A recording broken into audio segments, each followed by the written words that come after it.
জামায়াতে ইসলামীর আমির ডাক্তার শফিকুর রহমান হঠাৎ করে লন্ডন রওনা হয়েছেন। বুধবার সকালে বাংলাদেশের সংবাদ মাধ্যমে এই খবর বের হয় যে বিমান বাংলাদেশের একটা ফ্লাইটে করে তিনি লন্ডনের পথে রওনা হয়েছেন। জামায়াতে ইসলামীর পক্ষ থেকে জানানো হয়েছে যে যুক্তরাজ্য সরকারের একটা প্রতিনিধি দলের সঙ্গে পূর্ব নির্ধারিত বৈঠক ও কর্মসূচিতে অংশ নিতেই ডাক্তার শফিকুর রহমানের এই লন্ডন সফর এবং ব্রিটিশ সরকারের সঙ্গে বৈঠকের নির্ধারিত কর্মসূচিটি থাকাতেই বুধবার সকালে তিনি লন্ডনের উদ্দেশ্যে রওনা হয়ে গেছেন। এরপর লন্ডন থেকে তিনি সৌদি আরবে ওমরা করে 21শে ডিসেম্বর দেশে ফিরে আসবেন। এখন এই যে পূর্ব নির্ধারিত বৈঠক ব্রিটিশ সরকারের সঙ্গে, প্রশ্ন তো উঠতেই পারে বা কৌতূহলের তো কারণ আছে যে ডাক্তার শফিকুর রহমান জামায়াতে ইসলামীর আমিরের সঙ্গে কি বৈঠক, কি বার্তা ব্রিটিশ সরকার দেবার প্রয়োজন বোধ করছে, যে বার্তা তারা বাংলাদেশে রাষ্ট্রদূতের মাধ্যমে কিংবা অন্য কোনো উপায়ে দিতে পারছে না।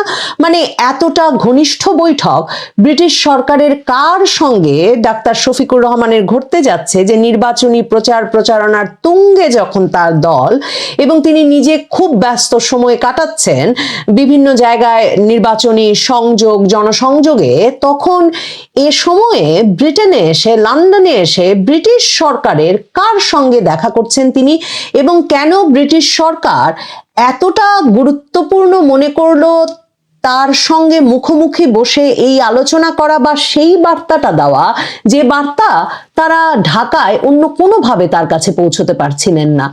এই প্রশ্ন বা এই কৌতূহলের প্রধান কারণ হচ্ছে যে সারা কুক ঢাকায় নিযুক্ত যিনি ব্রিটিশ হাই কমিশনার, তিনি কিন্তু প্রায় ঘন ঘন মানে প্রায় প্রতি মাসেই তিনি একবার না একবার দেখবেন, আপনারা যদি গুগলেই সার্চ করেন পত্রিকাতেই দেখবেন, সংবাদ মাধ্যমে খবর বের হয় যে প্রায় প্রতি মাসেই 2024-এর আগস্টের পর থেকে তিনি জামায়াতে ইসলামীর আমিরের সঙ্গে, না হলে জামায়াতে ইসলামীর নেতৃবৃন্দের সঙ্গে, না হলে মহিলা জামাতের নেতৃবৃন্দের সঙ্গে সাক্ষাৎ করছেন। এমনকি 4 ডিসেম্বর জামায়াতে আমিরের সঙ্গে British high commissioner Sarah Cook ঢাকায় সাক্ষাৎ করেন এবং সেই সাক্ষাতে তারা দেশের নিশ্চিতভাবেই দেশের নির্বাচন সহ বাংলাদেশ ও যুক্তরাজ্যের ভবিষ্যৎ দ্বিপক্ষীয় সম্পর্ক আরো জোরদার হবে এসব নিয়ে আলাপ করেন এবং সে সময় তার সঙ্গে কিন্তু ব্রিটিশ হাই কমিশনের head of political mister Timothy ডাকেটও উপস্থিত ছিলেন। ওই বৈঠকটির খবর যদি আপনি পড়েন দেখবেন সেখানেই লেখা আছে, 4 ডিসেম্বরেই লেখা আছে যে এ সময় জামায়াত আমির ডাক্তার শফিকুর রহমানের সঙ্গে আসন্ন ইউকে সফরের বিষয়টিও স্থান পায়। উল্লেখ্য, জামায়াতের আমিরের সঙ্গে ওই সফরে ব্রিটিশ সরকারের এক মন্ত্রীর বৈঠক হওয়ার কথা আছে। তার মানে জামায়াতে ইসলামী এখন বলছে যুক্তরাজ্য সরকারের একটা প্রতিনিধি দল, কিন্তু ডিসেম্বরের 4 তারিখে ওই বিবৃতিতে বলা হচ্ছে ব্রিটিশ সরকারের একজন মন্ত্রী। কোন সে মন্ত্রী কি বার্তা দিতে জামায়াতের আমিরের সঙ্গে আলাপ শুরু করলেন? দেখেন, লন্ডনের কথা মাথায় এলেই বাংলাদেশের আরেক প্রধান দলের প্রধান নেতার কথা তো মনে পড়ে। তারেক রহমান 17-18 বছর ধরে লন্ডনে বাস করছেন, তিনি কিন্তু এখনো লন্ডনে আছেন। 25শে ডিসেম্বর তিনি দেশে ফিরে যাবেন বলে বলা হচ্ছে এবং তার এই ঘোষণাটা আসার পর থেকেই একদল প্রশ্ন করছেন যে 25শে ডিসেম্বর কেন, মানে তাহলে তিনি এক্ষুনি রওনা হচ্ছেন না কেন? কারণ একদিকে তার দল তার জন্য অধীর আগ্রহে অপেক্ষা করছে, অন্যদিকে তার মা গুরুতর রোগ সজ্জায়, মানে সেই 23শে নভেম্বর থেকে ঢাকার একটি হাসপাতালে চিকিৎসাধীন আছেন। তাহলে 25শে ডিসেম্বর পর্যন্ত কিসের অপেক্ষা তারেক রহমানের, যে কারণে তিনি তার আগে আসতে পারছেন না? এবং এই গতকালকেও বাংলাদেশের পররাষ্ট্র উপদেষ্টা 17 তারিখেও জানিয়েছেন 17 তারিখ পর্যন্ত তার কাছে যে খবর আছে, তারেক রহমান কিন্তু এখন পর্যন্ত বাংলাদেশের কাছে কোনো ট্রাভেল পাস বা ট্রাভেল ডকুমেন্টের আবেদন করেন নাই এবং তার কাছে কিন্তু পাসপোর্ট নাই। অনেকেই বলছেন ব্রিটেনে তার একটা অভিবাসন সমস্যার মধ্য দিয়ে যাচ্ছেন তিনি। তারেক রহমানের সঙ্গে কি তাহলে ব্রিটেনের সরকার কোনো যোগাযোগ করছে? ব্রিটেনের সরকারের সঙ্গে তারেক রহমান রহমানের তার মানে কোনো যোগাযোগ নাই। আর সারা কুক প্রায় প্রতি মাসে, মানে ঢাকায় যিনি নিযুক্ত ব্রিটিশ হাই কমিশনার, তিনি প্রায় প্রতি মাসে জামায়াতে ইসলামীর সঙ্গে সাক্ষাৎ করেন। আবার একটা বিশেষ বার্তা দিতে ব্রিটিশ সরকারের মন্ত্রী পর্যায়ের কেউ জামায়াতের আমির ডাক্তার শফিকুর রহমানকে লন্ডন পর্যন্ত নিয়ে গেলেন। তারেক রহমানের সঙ্গে কি তারা কোনো যোগাযোগ করছেন না, নাকি তারেক রহমান, জামায়াতের আমির ডাক্তার শফিকুর রহমান মিলে ব্রিটেনের সরকারের একটি প্রতিনিধি দলের সঙ্গে একটা বৈঠক অনুষ্ঠিত হতে যাচ্ছে এবং সে কারণেই তারেক রহমান তার দেশে ফেরার তারিখটা পিছিয়ে 25শে ডিসেম্বরে নির্ধারণ করেছেন? নাকি তারেক রহমানের সঙ্গে জামায়াতে ইসলামীর আমির আলাদাভাবে সাক্ষাৎ করবেন এবং জামায়াতে ইসলামীর আমিরের সঙ্গে ব্রিটিশ সরকারের আলাদাভাবে আলাপ হবে? এই ব্যবস্থাটা হয়েছে লন্ডনে। এই সাক্ষাৎগুলো ঘটবার জন্যই তারেক রহমান 25 তারিখ ফেরবার সিদ্ধান্ত নিয়েছেন। আর হঠাৎ করে নির্বাচনী প্রচারণা এসব রেখে জামায়াতের আমিরের লন্ডনে আগমন। এই প্রশ্নগুলো উঠছে এ কারণে যে দেখুন, ডক্টর মোহাম্মদ ইউনূস 16ই ডিসেম্বর যে জাতির উদ্দেশ্যে ভাষণ দিয়েছেন, সেখানে তিনি খেদের সঙ্গে বলেছেন যে ফ্যাসিস্ট শক্তি নির্বাচনের আগেই দেশে ফিরে আসতে মরিয়া হয়ে উঠেছে এবং সে বিষয়ে তাদের বন্ধুরা তাদেরকে সাহায্য করছে এবং এই বন্ধুরা জানে নির্বাচন একবার হয়ে গেলে তারা আর এই ফ্যাসিস্ট শক্তিকে বাংলাদেশের রাজনীতিতে ফিরিয়ে আনার ক্ষেত্রে ভূমিকা রাখতে পারবে না। সে কারণে নির্বাচনের আগেই ফিরিয়ে আনতে ওই বন্ধুরা সক্রিয় হয়েছে। তো তখনও আমি প্রশ্ন তুলেছিলাম, বন্ধুরাকে, মানে এক বন্ধু তো আমরা জানি ভারত, যেখানে গিয়ে শেখ হাসিনা এখন আছেন এবং ভারত সরকার বারবারই ইনক্লুসিভ নির্বাচনের কথা বলছেন এবং আমাদের পররাষ্ট্র উপদেষ্টা বলেছেন নির্বাচন নিয়ে নসিহতের দরকার নাই ভারতের। কিন্তু অন্য বন্ধু কারা? মানে এই যে ডক্টর মোহাম্মদ ইউনূস বন্ধুরা বললেন, তাতে তো প্রশ্ন জাগে যে যেই খবরগুলো নানা রকম সূত্র মিলিয়ে প্রকাশিত হয়েছে গত কয়েক সপ্তাহ বা গত কয়েক মাসে, যে মার্কিন যুক্তরাষ্ট্র অংশগ্রহণমূলক নির্বাচন চায়, যুক্তরাজ্য অংশগ্রহণমূলক নির্বাচন চায়, কমনওয়েলথ প্রধান এসে স্পষ্ট ভাষায় এই বার্তা ডক্টর ইউনূসকে দিয়ে গেছেন যে আওয়ামী লীগের অংশগ্রহণের নির্বাচন হতে হবে, না হলে আগামীতে যে সরকার ক্ষমতায় আসবে সেও স্থিতিশীলতা পাবে না। তাহলে ডক্টর মোহাম্মদ ইউনূসের ওই কথাটা যদি মাথায় রাখি, তার সঙ্গে যদি যুক্ত করি এই যে ওসমান হাদির ওপর হামলার ঘটনার পর ব্যাপক ভারত বিরোধী আন্দোলন যে শুরু হলো, সর্বদলীয় প্রতিরোধ সমাবেশ থেকে প্রতিজ্ঞা করে তাদের যে প্রথম কর্মসূচি ছিল, জুলাই ঐক্য নামে একটা প্ল্যাটফর্ম গঠিত হয়েছে এবং তাদের যে প্রথম কর্মসূচি ছিল ভারতীয় হাইকমিশন অভিমুখে, পুলিশি বাধার মুখে যখন তারা মার্চ থামিয়ে সমাবেশ করলো, সেই সমাবেশ স্থল থেকে কিন্তু ওই জুলাই ঐক্যের এক নেতা ইসরাফিল ফারাজি তিনি স্পষ্টত বলেছেন যে তাদের কাছে খবর আছে যে ভারত বিভিন্ন লবিস্ট নিয়োগ করেছে গণহত্যাকারী দল আওয়ামী লীগের জন্য, যারা বিএনপি জামাত সহ বিভিন্ন দলের কাছে যাচ্ছে আওয়ামী লীগকে পুনর্বাসনের জন্য।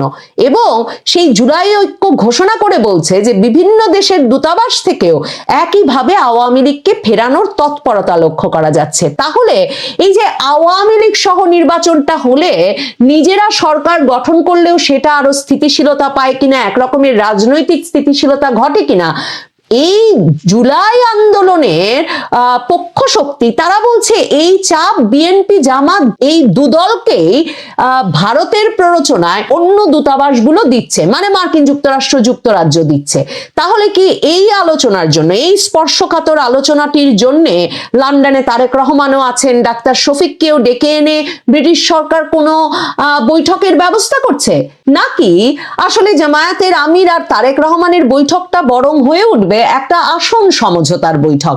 কারণ মনে করে দেখুন, লন্ডনে যখন খালেদা জিয়া পুত্রের কাছে চিকিৎসার জন্য এসেছিলেন গত জানুয়ারি মাসে, তখন কিন্তু জামায়াতের আমির, নায়েবে আমির সৈয়দ মোহাম্মদ তাহেরকে সহ এপ্রিল মাসে লন্ডনে তারেক রহমানের বাসায় গিয়ে খালেদা জিয়া এবং তারেক রহমানের সঙ্গে সাক্ষাৎ করেছিলেন। তারা বলেছিলেন বটে যে এটা একটা সৌজন্য সাক্ষাৎ মাত্র, খালেদা জিয়া অসুস্থ সেজন্য লন্ডন গিয়ে তারা খালেদা জিয়াকে দেখতে গেছেন, কিন্তু এর আগে পরে ঢাকায় কখনো খালেদা জিয়ার বাসভবনে গিয়ে কিন্তু জামায়াতের আমির বা নায়েবে আমির তার স্বাস্থ্যের খোঁজ খবর নেন নাই। জামায়াতের আমিরের সেই বৈঠকে কি আলাপ হয়েছিল না জানা গেলেও মির্জা ফখরুল ইসলাম আলমগীর ভারতের এক সংবাদ মাধ্যমের সঙ্গে সাক্ষাৎকারে কিন্তু সেপ্টেম্বর মাসে বলেছিলেন যে জামায়াতে ইসলামী তাদের কাছে 30টি আসন চেয়েছিল, মানে 30টি আসন ছাড় দিতে বলেছিল, একটা সমঝোতার নির্বাচন করতে বলেছিল। কিন্তু বিএনপি যেহেতু সিদ্ধান্ত নিয়েছে যে তারা আর জামায়াতে ইসলামীকে বাড়তে দেবে না, সে কারণে তারা 30টা আসনও দিতে রাজি হয় নাই। মির্জা ফখরুল ইসলাম আলমগীর অবশ্য পরে বলেছিলেন, এমন কথা তিনি বলেন নাই, তবে সাক্ষাৎকারটিতে আগে পরে যেসব আলোচনা এবং তার সাথে সাক্ষাৎকার গ্রহণকারীর ছবি মিলিয়ে ফখরুল ইসলাম আলমগীর কথা বলেন নাই, তা তখন তেমন ভাবে বিশ্বাসযোগ্য হয় নাই, এমনকি জামায়াতে ইসলামীর কাছেও। কাজেই জামায়াতে ইসলামীর আমিরের এই সময়ে লন্ডনে যাওয়া, বিশেষ করে যখন তারেক রহমান সেখানে এখনো উপস্থিত এবং বিএনপিও সিদ্ধান্ত নিয়েছে যে তারা কোনো জোটের নির্বাচন এবার করবে না, কারণ জোট করে লাভ নাই, জোট করলেও জোটের প্রার্থীদেরকে নিজ নিজ দলের প্রতীক নিয়েই অংশ নিতে হবে। কাজেই বিএনপি এখন বলছে তারাও জামায়াতে ইসলামীর আমির যেমনটা কয়েক মাস আগেই ঘোষণা দিয়েছেন, তারাও সমঝোতার নির্বাচন করবেন, তারা তাদের সমমনা দলগুলোকে আসন ছাড় দেবেন, মানে ওই আসনে প্রার্থী দেবেন না, সেভাবে ও আরেকটি দলের প্রার্থীর জয় নিশ্চিত করতে ভূমিকা রাখবেন। তাহলে জামায়াতের আমির আর তারেক রহমান কি এই আলাপটা করতে যাচ্ছেন? কি করে একটা আসন সমঝোতার মাধ্যমে একটা সমঝোতার সরকার গঠিত হতে পারে? কারণ জামায়াতে ইসলামীর আমির তারেক রহমান দুই প্রধান নেতাই কিন্তু বলে আসছেন যে তারা নির্বাচিত হলেও একটা জাতীয় সরকার মডেলেও সরকার গঠন করতে পারেন, মানে সকল দলের অংশগ্রহণে সরকার গঠনের আলোচনাটাও কিন্তু বিভিন্ন সময়ে এই নেতাদের মুখে শোনা গেছে।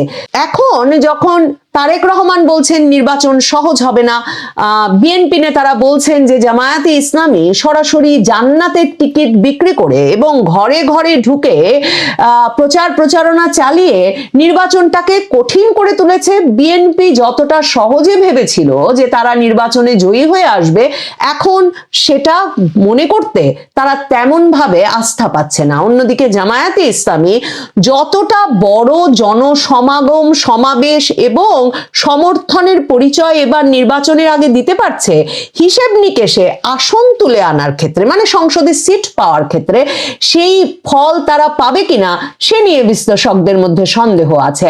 আর জাতীয় নাগরিক পার্টি এনসিপির তরুণ নেতৃত্ব না জামাতের সাথে গেছে না বিএনপির সাথে গেছে, তারা সংসদে একটি আসনও তুলে আনতে পারবে এমন বিশ্বাস পাওয়া মুশকিল। এই অবস্থায় একটা সমঝোতার সরকার গঠন নিয়ে আলোচনাও তো হয়ে যেতে পারে লন্ডনে। সেটা কি ব্রিটিশ সরকারের প্রেসক্রিপশনে হচ্ছে? সেই প্রেসক্রিপশনের বৈঠকে কি জামায়াত নেতা ডাক্তার শফিকুর রহমান এবং বিএনপি নেতা তারেক রহমান দুজনেই উপস্থিত থাকছেন, নাকি ব্রিটিশ সরকারের বৈঠকটা জামায়াতের সাথে হলেও জামায়াতে ইসলামীর আমির এর পাশাপাশি তারেক রহমানের সঙ্গেও দেখা করে আসবেন? ব্রিটিশ সরকারের মন্ত্রী কি বার্তা দিতে চান ডাক্তার শফিকুর রহমানকে, সে নিয়ে কৌতূহল যেমন থাকে, ঠিক তেমনি এ প্রশ্নও থাকে তারেক রহমানকে বাদ দিয়ে ব্রিটিশ সরকার যদি শুধুই জামায়াতের আমিরের সঙ্গে বৈঠক এবং যোগাযোগ করতে চান, মন্ত্রী পর্যায়ের বৈঠক হয়ে যায়, তাহলে আগামী সরকার গঠনে তারেক রহমান পশ্চিমের প্রথম পছন্দ কিনা সে প্রশ্নও তো করতেই হয়। দর্শক বন্ধুরা, ছোট্ট করে দুই একটি কথা বলতে চাই। অনেকে অনেক ধরনের কথা বলছেন, এখন আমি যে বিষয়টি শেয়ার করতে চাই সেটি হচ্ছে বাংলাদেশে গত দুই একদিনে যা কিছু ঘটেছে, এখনো যা ঘটছে, আগামীতে যা ঘটবে, সবগুলোই একটা পরিকল্পনার অংশ। ওসমান হাদিকেই ওই পরিকল্পনার অংশ হিসেবে টার্গেট করা হয়েছে, তাকে হত্যা করা হয়েছে, গুলি করা হয়েছে। প্রশ্ন উঠেছে যে হত্যাকারী কিভাবে বাংলাদেশ থেকে চলে গেল, বাংলাদেশ থেকে পালালো, ঠিক আছে, কারা তাকে সহযোগিতা করেছেন? আর আরেকটি বিষয় হচ্ছে আইন শৃঙ্খলা বাহিনী সেখানে কোথায় ছিল? আর গত 2-3 দিনে ওসমান হাদির মৃত্যুর পর বাংলাদেশে যা কিছু ঘটেছে তাই কিন্তু পরিকল্পনা। আর সেই পরিকল্পনাটা জানেন আমাদের মাননীয় প্রধান উপদেষ্টা, আমাদের সেনাপ্রধান এবং ফ্রান্স প্রবাসী আমাদের ভাই, ফ্রান্স প্রবাসী, নট লন্ডন প্রবাসী। তো তিনি জানেন, তারা তিনজন জানেন এবং বিচ্ছিন্নভাবে অনেকেই জানেন। তাদের পরিকল্পনা অংশ। কোন বিদেশি চাপে বাংলাদেশে এগুলো ঘটছে, কারা এগুলা করবে, টার্গেট করবে কোন কোন জায়গায়, সেগুলো সবাই জানেন। আমাদের তিনজন তো বিশেষভাবে জানেন, বিশেষভাবে লক্ষ্য করবেন আমাদের সেনাবাহিনী বা আইন শৃঙ্খলা বাহিনী পুরো ঘটনাটায় নীরব দর্শকের ভূমিকা পালন করেছে। এইটা তো কোনোদিনও হতে পারে না, কিন্তু হতে পারে যদি সেটা পরিকল্পনার অংশ হয়, এবং সেটাই হয়েছে। আমাদের সেনাপ্রধান ওয়াকারুজ্জামানের কোনো বক্তব্য শুনেন নাই, তিনি এটার পার্ট। আমাদের প্রধান উপদেষ্টার কোনো কথা শুনেন নাই, তিনি এটার পার্ট। আমাদের ফ্রান্স প্রবাসী সমস্ত উস্কানি তিনি দিয়েছেন, তিনি এটার পার্ট। এবং আগামীতে দেখবেন শাহবাগে 2-1 দিনের মধ্যে মিলিশিয়া বাহিনী গঠন হবে। শাহবাগে আরো বড় কোনো ঘটনা ঘটে যেতে পারে, বিপ্লবী সরকার গঠন হতে পারে। এবং ফ্রান্স প্রবাসী ধারণা করা হচ্ছে তিনি এখন বাংলাদেশে আছেন এবং তাকে বড় কোনো দায়িত্ব দেয়া হবে দেশ পরিচালনার ক্ষেত্রে। সেই ঘটনাগুলোই ঘটবে খুব তাড়াতাড়ি, এবং সবাইকে নিরাপদে থাকতে হবে। এখন যা কিছু ঘটছে, তবে দুঃখজনক ঘটনা হলো ওসমান হাদিকে ভিকটিম করা হয়েছে, এবং তারা যদি সফল না হয় আরও অনেক কিছু ঘটবে। এবং প্রগতিশীল যারা আছে বা এই সরকারের যারা সমালোচনা করেন, তাদের খুব বিপজ্জনক অবস্থা ঘটবে। এই শাহবাগেও কিছু ঘটতে পারে, শাহবাগ থেকে অনেক ঘোষণা আসতে পারে। উদীচী থেকে শুরু করে পত্রপত্রিকা থেকে শুরু করে কোনো কিছু জানমালের কোনো নিরাপত্তা নেই। এটি আগ্রাসী সরকার।